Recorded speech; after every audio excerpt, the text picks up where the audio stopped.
مصر میں دریائے نیل کے خشک ہونے سے متعلق یہ واقعہ حضرت عمر بن خطاب رضی اللہ عنہ کے عدل و ایمان کا ایک نہایت مشہور اور ایمان افروز واقعہ ہے۔ یہ واقعہ نہ صرف تاریخی کتابوں میں درج ہے بلکہ اسلام کی روحانی عظمت اور توحید پر ایمان کی ایک عظیم مثال بھی پیش کرتا ہے۔ آئیے اس واقعے کو اس ویڈیو میں جانیں گے، لہٰذا ویڈیو کو آخر تک ضرور سنیے گا۔ واقعہ بہت ایمان افروز ہونے والا ہے۔ اسلامی تاریخ میں ایسے بہت سے واقعات ملتے ہیں جو توحید پر یقین کو زندہ کر دیتے ہیں۔ آج کا واقعہ انہی میں سے ایک ہے کہ جب دریائے نیل خشک ہو گیا، حضرت عمر بن خطاب رضی اللہ تعالیٰ عنہ نے ایک خط لکھ کر اللہ کے حکم سے اس دریا کو بہا دیا۔ واقعے کا پس منظر یہ ہے کہ مصر جب حضرت عمر رضی اللہ تعالیٰ عنہ کے دور خلافت میں فتح ہوا تو وہاں کے لوگ اسلام میں داخل ہونے لگے، مگر ان کی کچھ پرانی جاہلانہ رسمیں ابھی بھی باقی تھیں۔ ان میں سے ایک رسم یہ تھی کہ جب بھی دریائے نیل خشک ہو جاتا، لوگ ایک کنواری لڑکی کو دریا میں قربان کر دیتے تاکہ دریا بہنے لگے۔ اسلام آنے کے بعد حضرت عمرو بن عاص رضی اللہ عنہ جو اس وقت مصر کے گورنر تھے، ان کے پاس لوگ آئے اور کہا، اے امیر، جب تک ہم یہ رسم نہیں کریں گے دریا نہیں بہے گا۔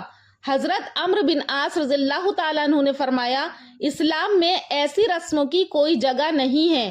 وقت گزرتا گیا اور واقعی دریائے نیل کا پانی رک گیا، زمین خشک ہو گئی اور لوگ پریشان ہو گئے۔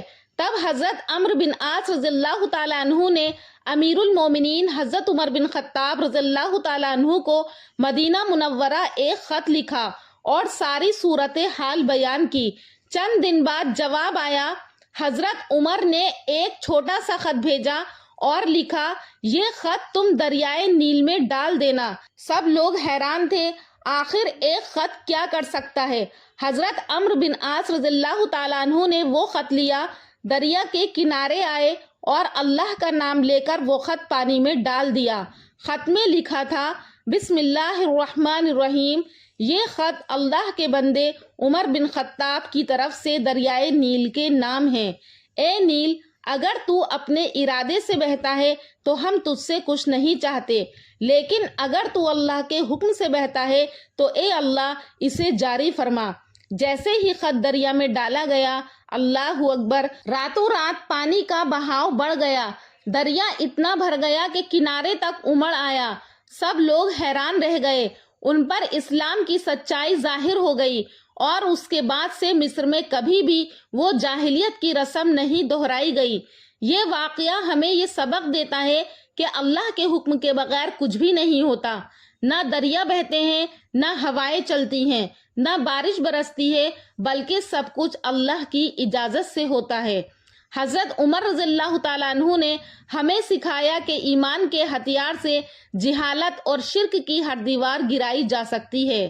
دوستو، امید کرتی ہوں کہ آپ کو ہمارا یہ چھوٹا سا ویڈیو پسند آیا ہوگا۔ اگر پسند آیا ہے تو ہمارے چینل نوری اسلامک ٹیوبر کو ضرور سبسکرائب کریں، کامنٹ سیکشن میں اپنی رائے کا اظہار کریں اور بتائیں کہ اگلی ویڈیو آپ کس موضوع پر چاہتے ہیں۔ پھر انشاءاللہ ملاقات کروں گی اسی ٹاپک کے ساتھ اگلی ویڈیو میں۔ تب تک کے لیے اللہ حافظ۔